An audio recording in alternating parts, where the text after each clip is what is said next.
స్థానిక Mamata hospital road నందుగల Sri Chaitanya olympiad school grounds లో వరద బాధితుల సహాయార్థం ఆదివారం ఏర్పాటు చేసిన కార్యక్రమంలో రాజకీయవేత్త, వ్యవస్థాపకుడు, సామాజిక కార్యకర్త శ్రీ తుమ్మల యుగేందర్ మరియు ఖమ్మం జిల్లా డీసీసీ ప్రెసిడెంట్ శ్రీ దుర్గాప్రసాద్ గారు పాల్గొన్నారు.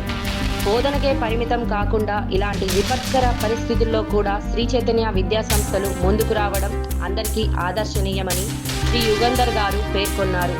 కనీవిని ఎరుగని రీతిలో సంభవించిన వరదల కారణంగా నష్టపోయిన అధ్యాపకుల మరియు విద్యార్థుల కుటుంబాలకు ఇలా సహాయం చేయడం హర్షణీయమని శ్రీ పువ్వాల దుర్గాప్రసాద్ గారు అభిప్రాయపడ్డారు. విద్యా సంస్థల చైర్మన్ శ్రీ మల్లంపాటి శ్రీధర్ గారు మాట్లాడుతూ, ప్రార్థించే పెదవుల కన్నా సాయం చేసే చేతులు మిన్న అన్న నానుడికి శ్రీ చైతన్య ఎల్లప్పుడూ కట్టుబడి ఉంటుంది అని, ఈరోజు వరదల కారణంగా నష్టపోయిన దాదాపు 70 మంది అధ్యాపకుల మరియు 300 మంది విద్యార్థుల కుటుంబాలకు సుమారు 10 లక్షల రూపాయల ఆర్థిక సహాయము మరియు పుస్తకాల వితరణ కార్యక్రమాన్ని ఖమ్మం శ్రీ చైతన్య విద్యా సంస్థలు చేపట్టిందని వ్యక్తం చేశారు. త్వరలో ముఖ్యమంత్రి సహాయ నిధికి 25 లక్షల రూపాయల చెక్కును శ్రీ చైతన్య విద్యా సంస్థల తరఫున వరద బాధితుల సహాయార్థం జౌలి వ్యవసాయ మార్కెటింగ్ శాఖ మంత్రి శ్రీ తుమ్మల నాగేశ్వరరావు గారి ద్వారా అందజేస్తామని తెలిపారు. కార్యక్రమంలో కార్పొరేటర్ శ్రీమతి ఆల నిరీష అంజిరెడ్డి, నిర్మల్ హృదయ విద్యా సంస్థల చైర్మన్ శ్రీ సాంబశివారెడ్డి, మాజీ కౌన్సిలర్ శ్రీ పాలకుర్తి నాగేశ్వరరావు, జిల్లా ముస్లిం మైనార్టీ సంఘం అధ్యక్షుడు శ్రీ హుస్సేన్, శ్రీ చైతన్య విద్యా సంస్థల డైరెక్టర్ శ్రీమతి మల్లెంపాటి శ్రీవిద్య, శ్రీమతి మల్లెంపాటి సాయి గీతిక, ఏజీఎం శ్రీ చేతన్ మాధుర్, కళాశాల మరియు పాఠశాలల ప్రిన్సిపల్స్, అధ్యాపక సిబ్బంది, విద్యార్థులు మరియు తల్లిదండ్రులు పాల్గొన్నారు.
ఈ కార్యక్రమానికి వచ్చేసిన తల్లిదండ్రులకి, పిల్లలకి, శ్రీ చైతన్య యొక్క ఉద్యోగస్తులందరికీ కూడా నా నమస్సుమంజలి తెలియజేస్తా ఉన్నాను.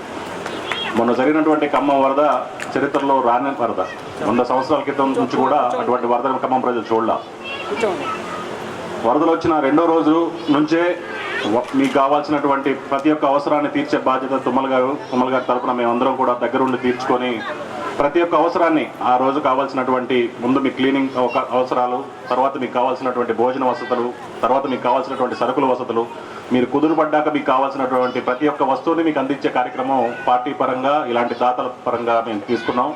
తప్పకుండా రాబోయే రోజుల్లో కూడా మీకు కావాల్సినటువంటి ప్రతి ఒక్క అవసరానికి తుమ్మల గారి యొక్క శ్రేయోభిలాషులు అందరూ కూడా ఖమ్మం ప్రజలకు అందుబాటులో ఉంటారు. మళ్ళీ మీకు చెప్పేది, ఏ కష్టం ఉన్నా, ఏ అవసరం ఉన్నా తప్పకుండా మమ్మల్ని సంప్రదించండి. మీ అందరికీ మంచి చేసే నాయకుడు తుమ్మల గారు ఉన్నారు. తప్పకుండా మళ్ళీ అలాంటి వరద ఖమ్మం పట్టణానికి రాకుండా రాబోయే 2 సంవత్సరాల్లో ఆ కరకట్టును కట్టుకొని ఖమ్మాన్ని కూడా భద్రాచలం లాగా సురక్షితంగా చేసే శక్తి తుమ్మల గారికి ఉంది. తప్పకుండా అది చేసి మళ్ళీ మీ ముందుకు వచ్చి అందరితోటి మళ్ళీ ఒకసారి శభాష్ అనిపించుకుంటాం. ఈ కార్యక్రమాన్ని చేపట్టినటువంటి శ్రీధర్ గారికి మనస్ఫూర్తిగా ధన్యవాదాలు. అనుకోకుండా వచ్చినటువంటి విపత్తు అంటే ఎవరు ఊహించకుండా వర్షాలు పడతాయి అనేది అందరికీ తెలిసినప్పటికీ కూడా ఖమ్మం నగరానికి ఇంత పెద్ద ఎత్తున వరదలు వస్తాయని అధికారులు కానీ లేకపోతే గవర్నమెంట్ కానీ ఎవరు కూడా ఊహించకుండా అన్ఎక్స్పెక్టెడ్గా ఒకేసారి అంత పెద్ద ఎత్తున అంటే 40 అడుగులు 39.5 అడుగులు రావటం అనేది ఎప్పుడు చరిత్రలో జరగలే. ఎప్పుడొచ్చినా 25 అడుగులు 26 అడుగులు వస్తే అక్కడ బొక్కలగడ్డ ఏరియా ఒకటి, తర్వాత కొద్ది ఏరియాలలో మోతీనగర్ అటువంటి ఏరియాలలో మాత్రమే వరదలు వచ్చాయి. కానీ ఈసారి అంటే ఖమ్మం నగరం చుట్టూరు కూడా అంటే కాలాపురం నుంచి అట్లాగే కవిరాజనగర్ అలాగే ఖమ్మం చుట్టుపక్కల కూడా ఇంకా అనేక గ్రామాలు పైనుంచి కూడా ఒకేసారి పాలేరు అన్ని ప్రాంతాలలో కూడా ఒకేసారి వరద రావటం అనేది ఊహించకుండా జరిగింది. అయినప్పటికీ కూడా మరి మంత్రి గారు ఆ రోజు ఆయన అంతకు ముందు రోజు రాత్రే జ్వరం బాగా రావటం వల్ల హైదరాబాద్ వెళ్ళారు. అక్కడికి వెళ్ళిన కొద్ది సమయానికే మళ్ళీ ఖమ్మంలో వరదలు అంటే పాపం మళ్ళీ అదే జ్వరంతో హడావుడిగా ఇక్కడికి వచ్చిన దగ్గర నుంచి కంటికి నిద్ర లేకుండా అధికారులను ఎప్పటికప్పుడు అలర్ట్ చేస్తూ కలెక్టర్ని, ఎస్పీని, అట్లాగే కమిషనర్ని, అలాగే వరదలు రానటువంటి ప్రాంతంలో ఉన్నటువంటి కార్పొరేటర్స్ అందరినీ కూడా నేను కూడా ఆయన పక్కనే నిలబడ్డాను కాబట్టి ప్రతి నిమిషం అక్కడేం జరుగుతుంది ఇక్కడేం జరుగుతుంది ఎవరినైనా బయటికి తీసుకురావాలా ఎట్లా అని చెప్పేసి ఎంత తపన పడిందంటే నిజంగా ఆయన అంత పెద్ద వయసులో కూడా మరి ఒక్క క్షణం తీరిక లేకుండా నిజంగా మనందరికీ అదృష్టం ఏంటంటే అట్లాంటి అనుభవం కలిగినటువంటి మంత్రి ఆ రోజు ఉండటం. అధికారులందరూ కొత్త వాళ్ళు అయినప్పటికీ కూడా ఆయనకున్న అనుభవంతో వాళ్ళందరినీ ఆర్గనైజ్ చేసి ఎప్పటికప్పుడు తెలుసుకుంటూ అతి కొద్ది టైంలోనే మళ్ళీ వరద సహాయక చర్యలు అంటే వరంగల్ నుంచి నల్గొండ నుంచి అనేక ప్రాంతాల నుంచి ఈ క్లీన్ చేసే వాళ్ళందరినీ ఆ మిషనరీస్ అన్నీ కూడా తెప్పించి ఎప్పటికప్పుడు అలర్ట్గా ఉండి అతి కొద్ది సమయంలోనే అంటే 2 రోజుల్లో వరద వాతావరణం లేకుండా చేయగలిగినటువంటి అనుభవం కలిగిన మంత్రి గారు మనకు ఉండటం అదృష్టం. అలాగే అనేక మంది ఈ యొక్క వరదల్లో ఇబ్బంది పడ్డటువంటి వాళ్ళకి బాధలు పడ్డటువంటి వాళ్ళందరికీ కూడా మరి సహాయ సహకారాలు అప్పటికప్పుడే వాళ్ళందరినీ మరి సురక్షిత ప్రాంతాలకు తీసుకొచ్చి వాళ్ళకి కావాల్సినటువంటి భోజనాల ఏర్పాటు వసతులు అన్నీ కూడా చూస్తూ మరి గవర్నమెంట్ గతంలో ఎప్పుడూ లేని విధంగా అంటే ఎప్పుడైనా గతంలో వరదలు వస్తే తక్షణ సహాయం కింద 5,000 తర్వాత 10,000 వరకే ఇచ్చేవాళ్ళు. గత ప్రభుత్వం మరి హైదరాబాద్లో వరదలు వస్తున్నప్పుడు కూడా ఎలక్షన్ మూమెంట్లో ఉండి మేము డబ్బులు ఇవ్వలేకపోతున్నాం, ఎలక్షన్ కాగానే ఇంటికి 10,000 ఇస్తామని చెప్పి కూడా ఇవ్వనటువంటి పరిస్థితి. అలాగే రైతులకి నష్టం జరిగితే కూడా ఇక్కడికి హెలికాప్టర్లో సాక్షాత్తు ముఖ్యమంత్రి గారే వచ్చి ఆయన 10,000 రూపాయలు రైతులకు ఇస్తానని చెప్పి ఇవ్వకపోవటం. ఈ ఖమ్మం నగరానికి మరి ప్రతి సంవత్సరం 100 కోట్ల రూపాయలు ఇచ్చి వరద నివారణ ఎలాంటి ఇబ్బందులు లేకుండా చేస్తానని చెప్పేసి మాట్లాడి ఏమీ చెయ్యనప్పటికీ కూడా మన ప్రభుత్వం ఇమ్మీడియట్గా మొన్న 16,500 రూపాయల చొప్పున ప్రతి ఒక్కరికి కూడా ఎవరైతే ఇమ్మీడియట్లీ అంటే తక్షణ సహాయమే మీరు ఇల్లు శుభ్రం చేసుకోవడానికి మీరు అమ్మటే వండుకొని తినడానికి కావాల్సిన వసతులన్నీ ఏర్పాటు చేసి దానికి తోడు ఈ 16,500 రూపాయలు కూడా ఇవ్వటం జరిగింది. ఇంకా కూడా విద్యార్థులకి వాళ్ళందరికీ కూడా ఎవరైనా వాళ్ళు సర్టిఫికెట్స్ కనుక పోయి ఉంటే అవి యూనివర్సిటీ నుంచి స్వయంగా కలెక్టర్ గారి దగ్గర అప్లికేషన్ పెట్టుకుంటే వాళ్ళే తెప్పించి కూడా మీ అందరికీ అందచేయాలని, ఇల్లు దెబ్బతిన్నటువంటి వాళ్ళందరికీ కూడా డబుల్ బెడ్రూమ్ ఇల్లు ఇవ్వటం కోసం ఇప్పటికే అంతా వాళ్ళు కలెక్టర్ గారు అట్లాగే కమిషనర్ గారు కూడా ఈ ప్రాంతంలో ఉన్నటువంటి ఎవరైతే ఇల్లు పూర్తిగా ధ్వంసమైనయో వాళ్ళందరికీ కూడా మొన్ననే ఒక లిస్టు తయారు చేయటం కూడా జరిగింది. అలాగే మరి ఇన్ని కార్యక్రమాలు ప్రభుత్వం తరఫున చేస్తున్నప్పుడు మా సోదరుడు మరి శ్రీధర్ గారు కూడా మొన్న నాతో చెప్పారు, నేను ఈ ప్రభుత్వానికి ఏదో చేయూతగా ఒక 25 లక్షల రూపాయల చెక్కుని సీఎం రిలీఫ్ ఫండ్కి ఇవ్వాలని అనుకుంటా ఉన్నాను. ఈ జిల్లా నుంచి ప్రాతినిధ్యం వహిస్తున్నటువంటి మరి తుమ్మల నాగేశ్వరరావు గారు, బట్టి విక్రమార్క గారు, శ్రీనివాసరెడ్డి గారు ఉన్నారు. మరి వాళ్ళ ద్వారా మనం సీఎం గారి దగ్గరికి వెళ్ళి ఆ చెక్కుని మరి ఇస్తే బాగుంటుంది అనేది ఆ రోజు నేను కూడా బ్రదర్తో మాట్లాడటం జరిగింది. దానికి మరి మా శ్రీధర్ గారిని కూడా ప్రత్యేకించి అభినందిస్తూ ఈ యొక్క కార్యక్రమంలో పాలు పంచుకుంటున్నందుకు ప్రజలందరికీ జరుగుతున్న ఇబ్బందుల్లో నేను సైతం అనేటటువంటి కార్యక్రమాన్ని తీసుకొని మరి పిల్లలందరికీ వాళ్ళ స్కూల్లో పనిచేసినటువంటి స్టాఫ్ కూడా దాదాపు 60 మంది దాకా మరి ఇబ్బంది పడ్డటువంటి పరిస్థితులు ఉన్నాయి. వాళ్ళకి శ్రీధర్ గారు ఇచ్చేటటువంటిదే కాకుండా ప్రభుత్వం తరపున వాళ్ళకి ఏమైనా అవసరమైతే కూడా అది మాకు తెలియజేస్తే ఈరోజు సాయంత్రం మంత్రి గారు వస్తూ ఉన్నారు, వాళ్ళకి కూడా తగు సహాయాన్ని ప్రభుత్వం తరపున కూడా అందిస్తామని, ఈ పిల్లల తల్లిదండ్రులందరికీ కూడా పూర్తిగా గవర్నమెంట్ సహకారం ఉంటుందని, మొన్న జరిగినటువంటి నష్టంలో ఎక్కడైనా ఎవరికైనా ఇన్ టైంలో ఒకవేళ మిమ్మల్ని గనుక వాళ్ళు వచ్చి అధికారులు ఎవరైనా మీ పేర్లు రాసుకోకపోయినా, మీకు రావాల్సినటువంటి రాకపోయినా కూడా అవి మీరు ఖచ్చితంగా మళ్ళీ వచ్చి, ఇప్పుడు తుమ్మల గారి ఆఫీస్లో అక్కడ ఎప్పుడు పిఎల్ ఉంటారు, వాళ్ళకి రాసి ఇచ్చినట్టయితే కమిషనర్తో మాట్లాడి మీకు కూడా మళ్ళీ తిరిగి ఆ సహాయం అందించడం కోసం తుమ్మల గారి ఆఫీసులో సిబ్బంది ఎప్పుడు సిద్ధంగా ఉంటారని చెప్పేసి జిల్లా కాంగ్రెస్ తరఫున అట్లాగే మంత్రి గారి తరఫున కూడా మీకు హామీ ఇస్తూ ఖచ్చితంగా మీకు రావాల్సినటువంటి అన్నింటినీ కూడా ప్రభుత్వం తరఫున అందజేసేందుకు కాంగ్రెస్ పార్టీ పనిచేస్తుందని, మరి ఈ కార్యక్రమాన్ని ఏర్పాటు చేసి మీ అందరికీ కూడా ఈ సౌకర్యాన్ని కల్పిస్తున్నందుకు మరి శ్రీధర్ గారిని మరొకసారి అభినందిస్తూ వారికి కూడా థ్యాంక్స్ చెప్తూ సెలవు తీసుకుంటున్నాను. జై హింద్, జై కాంగ్రెస్. వరదలు వచ్చిన రోజు నుంచి ఇప్పటి వరకు కూడా వరద బాధితులు ఎవరైతే ఉన్నారో వాళ్ళందరి కుటుంబాలకి ఎలాంటి లోటు జరగకుండా, ఎవరికి ఏ అవసరం ఉందో అన్నీ తెలుసుకొని నిత్యావసర వస్తువుల కానుండి అలాగే బుక్స్ అన్నీ పంచుకుంటూ డైలీ మనతో కలిసి జర్నీ చేస్తున్నారు. తనకి అప్పుడు యాక్చువల్గా ఫీవర్ వచ్చినప్పటికి కూడా మనందరితో కలిసి జ్వరాన్ని కూడా లెక్క చేయకుండా మనందరితో కలిసి ప్రయాణం చేస్తున్నారు. అన్నగారికి ముందుగా కృతజ్ఞతలు తెలుపుకుంటున్నాము. అలాగే మనకి కాంగ్రెస్ పార్టీ తరఫున తుమ్మల నాగేశ్వరరావు గారి తరఫున, మన మంత్రి గారి తరఫున ఎలాంటి సహాయం ఉన్నా అన్నింటిలో నేనున్నాను అంటూ యుగంధర్ అన్నగారు వచ్చి మనందరికీ ఎంతగానో ప్రతిరోజు డైలీ తిరుగుతున్నారు. ఇప్పటి వరకు కూడా ఒక్కరోజు కూడా రెస్ట్ లేకుండా ప్రతి కార్యక్రమంలో వచ్చి మనందరికీ చేయూతగా ఉంటున్నారు.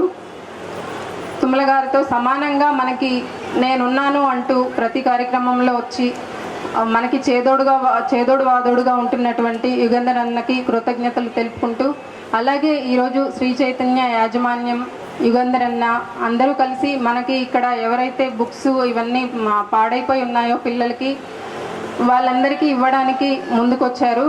నోట్బుక్స్ అవి అంటే కొంచెం పర్లేదు, కానీ మెటీరియల్స్ బాగా ఎక్కువ కాస్ట్ ఉండడం వల్ల అవన్నీ కూడా మీ అందరికీ అందించడానికి, మళ్ళీ పిల్లలకి చదువుకోవడానికి ఎలాంటి ఇబ్బంది లేకుండా మనందరికీ మళ్ళీ మెటీరియల్స్ కూడా అందించడానికి ముందుకొచ్చిన శ్రీ చైతన్య యాజమాన్యం వారికి అలాగే యుగేందర్ అన్నకి కృతజ్ఞతలు తెలుపుకుంటూ థ్యాంక్ యూ సార్. ఈ కార్యక్రమాన్ని చేపట్టినందుకు శ్రీ విద్యా మేడం, శ్రీధర్ సార్ వీళ్ళిద్దరిని నేను మనస్ఫూర్తిగా అభినందిస్తున్నాను. చాలా దురదృష్టం మనకి ఇటువంటి విపత్తు రావడం, కానీ మంచి హృదయాలు ఇటువంటి విపత్తు వచ్చినప్పుడు మేమున్నాము ఖమ్మం కోసం అని ముందరికి రావడం, దానిలో తుమ్మల నాగేశ్వరరావు గారి ఆధ్వర్యంలో ఈ కార్యక్రమం చేపట్టడం, తుమ్మల యుగంధర్ యంగ్ మ్యాన్ ఆయన చాలా డైనమిక్గా చేపట్టడం సంతోషం. మీ అందరికీ నా హృదయపూర్వక సానుభూతి ప్రకటిస్తున్నాను నష్టానికి. కానీ ఈ నష్టాన్ని మీరు అధిగమిస్తారు.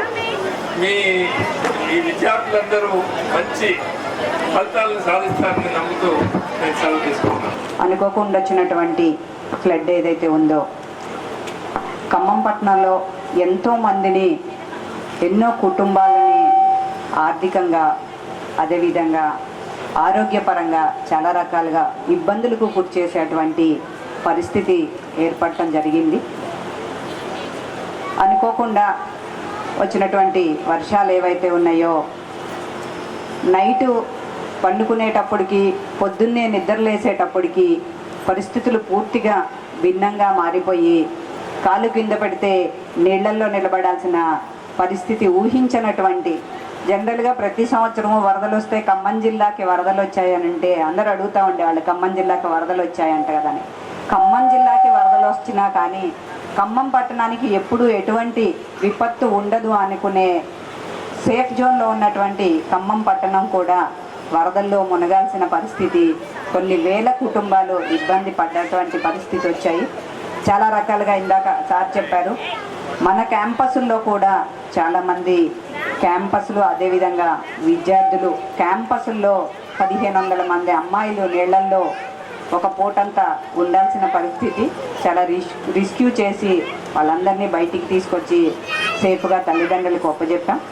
అదేవిధంగా చాలామంది పిల్లలు ఈ వర్షాల్లో వరదల్లో పుస్తకాలు, యూనిఫామ్స్ రకరకాలుగా నష్టపోవటం జరిగింది. దాంట్లో భాగంగా శ్రీ చైతన్య బాధ్యతగా ఒక ఎడ్యుకేషను, పిల్లల్ని ఒక మంచి పౌరులుగా తీర్చిదిద్దటంతో పాటుగా మంచి ఎడ్యుకేషను, రిజల్ట్స్ ఇవ్వటంతో పాటుగా బాధ్యతగా మన వంతుగా ఒక సహాయ సహకారాలని నష్టం జరిగినప్పుడు అందించాలి అనేది కార్యక్రమంలో భాగంగా ఈ రోజున మా శ్రీ చైతన్య ఇన్స్టిట్యూషన్స్లో వర్క్ చేస్తున్నటువంటి 70 మంది ఎంప్లాయీస్ ఇళ్ళు నీళ్లలో మునిగిపోవటం జరిగింది. అదేవిధంగా మాకు ఈరోజు వరకు పేరెంట్స్ దగ్గర నుంచి తీసుకున్న ఫీడ్బ్యాక్ ప్రకారం 300 మంది పిల్లలకి సంబంధించి పుస్తకాలు నష్టపోవటం జరిగింది. నోట్బుక్స్ అయితే షాపుల్లో దొరుకుతాయి, బట్ మెటీరియల్ కానీ టెక్స్ట్ బుక్స్ కానీ బయట దొరకవు. కాబట్టి మన బాధ్యతగా మనం వాళ్ళకి ఆ పుస్తకాలు అందించాలి అని చెప్పేసి అనుకోవటం జరిగింది. ఇది ఈరోజే కాదు, లాస్ట్ టైం కరోనా వచ్చినప్పుడు కూడా శ్రీ చైతన్య బాధ్యతగా మా దగ్గర ఉన్నటువంటి 400 మంది ఎంప్లాయీస్కి నిత్యావసర వస్తువులు ఇవ్వటంతో పాటుగా గవర్నమెంట్కి అప్పుడు ఉన్నటువంటి మినిస్టర్ గారికి 10 లక్షల రూపాయల చెక్కు రూపంలో ఇచ్చి ఆ రోజు కరోనా బాధితులకు కూడా సహాయం చేయటం జరిగింది. ఖమ్మం జిల్లా నుంచి ఎస్టాబ్లిష్ అయినటువంటి తెలంగాణ శ్రీ చైతన్య ఎడ్యుకేషనల్ ఇన్స్టిట్యూషన్స్ బాధ్యతగా ఈ జిల్లాకి ప్రతి ఒక్కళ్ళకి కూడా ఇక్కడ చదువుకునే విద్యార్థులకు కూడా ఇదే ఎడ్యుకేషన్ హైదరాబాద్, విజయవాడ వెళ్తే ఇక్కడ ఉన్నటువంటి ఫీజులకి డబుల్ త్రిబుల్ టైమ్స్ ఫీజెస్ ఉన్నప్పటికీ మన బాధ్యతగా ఇక్కడ ఒక రెస్పాన్సిబిలిటీగా అందరికీ అందుబాటులో ఉండేటువంటి ఫీజెస్ తోటి Sri Chaitanya top class education all India లెవెల్లో ఉన్నటువంటి ఎడ్యుకేషన్ని అందించడంతో పాటు ఇలాంటి విపత్కర పరిస్థితుల్లో ప్రతి ఒక్కళ్ళకి శ్రీ చైతన్య అండగా ఉంటుందని చెప్పి తెలియజేస్తూ ఈ రోజున 70 మంది ఎంప్లాయీస్కి అదేవిధంగా 300 మంది విద్యార్థులకి పుస్తకాలతో కలిపి సుమారు 10 లక్షల రూపాయల కాంట్రిబ్యూషన్ అనేది ఈరోజు మనకి వచ్చినటువంటి తుమ్మల యుగంధర్ గారు అదేవిధంగా దుర్గాప్రసాద్ గారి ఆధ్వర్యంలో మా ఎంప్లాయీస్కి చెక్కులు, అదేవిధంగా స్టూడెంట్స్కి బుక్స్కి సంబంధించినటువంటి స్లిప్స్ ఇవ్వటం జరుగుతుంది. ఆ స్లిప్స్ ఆ స్టూడెంట్ ఏ క్యాంపస్ స్టూడెంట్ అయితే ఆ క్యాంపస్ ప్రిన్సిపాల్ గారి దగ్గరికి ఆ స్లిప్స్ తీసుకొని వెళ్ళి రేపు ఎల్లుండి అక్కడ క్యాంపస్లో బుక్స్ కలెక్ట్ చేసుకోవాల్సిందిగా తల్లిదండ్రులకి మరియు విద్యార్థులకి తెలియచేస్తూ ఈ కార్యక్రమాన్ని మనం ఖమ్మం జిల్లాలో వరద బాధితులకి ఆదుకోవాలనే ఉద్దేశంతోనే మా శ్రీ చైతన్య కుటుంబంలో ఉన్న సుమారు 1000 మంది ఎంప్లాయీస్లో 60 మంది కుటుంబాలు ఈ వరదల్లో నష్టపోవటం, అదేవిధంగా వివిధ ప్రాంతాల్లో మా ఖమ్మం పట్టణంలో చదివే మా స్టూడెంట్స్ వాళ్ళ తల్లిదండ్రులు వాళ్ళ కుటుంబాలకు సంబంధించిన ఇళ్ళు మునిగిపోయి బుక్స్ తడిచిపోయి చాలా ఇబ్బందుల్లో ఉన్న పిల్లలకి బుక్స్ ఇచ్చి ఆదుకోవాలని నిర్ణయించుకోవటం. అంతేకాదు ఈ వరదలు అనేవి మన ఖమ్మం జిల్లాకి ఎక్కువ ఎఫెక్ట్ అయినాయి కాబట్టి మన ఖమ్మం జిల్లాలో వివిధ ప్రజానీకం చాలా తీవ్రంగా నష్టపోయింది కాబట్టి సీఎం గారికి 25 లక్షల రూపాయల ఫండ్ ఇవ్వటం ద్వారా ఆ ఫండ్ మన ఖమ్మం జిల్లాకి ఉపయోగపడి అందరికీ ఎంతో కొంత శ్రీ చైతన్య వైపు నుంచి చిన్న సహకారం అందించినట్టు ఉంటుందనే భావంతో 25 లక్షల రూపాయల చెక్కుని రేపు రేవంత్ రెడ్డి గారి సమక్షంలో హైదరాబాద్లో ఇవ్వటం జరుగుతుంది. ఇప్పుడు మా ఎంప్లాయీస్కి అదేవిధంగా వీళ్ళందరికీ మన స్టూడెంట్స్ అందరికీ బుక్స్ డొనేషన్గా ఇవ్వడం జరుగుతుంది. ఈ కార్యక్రమానికి పిలిచిందే తడువుగా విచ్చేసిన పువ్వాడ దుర్గాప్రసాద్ గారు కాంగ్రెస్ కమిటీ ప్రెసిడెంటు, ఆయన గారికి అదేవిధంగా తుమ్మల యుగంధర్ గారికి అదేవిధంగా మైనార్టీ సెల్ అధ్యక్షులు మన హుస్సేన్ గారికి మన వార్డు మెంబర్ మేడం గారికి అందరికీ పేరు పేరున ధన్యవాదాలు తెలియజేస్తూ పేరెంట్స్ ఓపికగా వచ్చి ఈ కార్యక్రమాన్ని సక్సెస్ చేసినందుకు thank you one and all. Thank you.